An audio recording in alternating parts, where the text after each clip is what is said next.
нашей земле, не чуя сапогов, наш обескровленный отряд уходит от врагов, питаясь на ходу щавелевым листом, ночуя в буераке под калиновым кустом.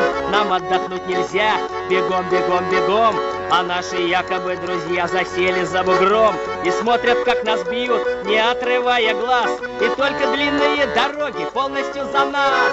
Вытри слезы, отдохни немного, я русская дорога.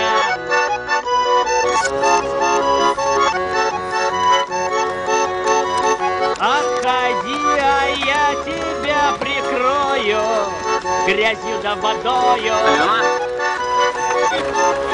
Я говорю, не потеряй меня, она меня выкидывает. Ладно, я нашу почку такие. Так не дрова везем ведь. Ну ты еще, слава богу, не в дрова. Пока.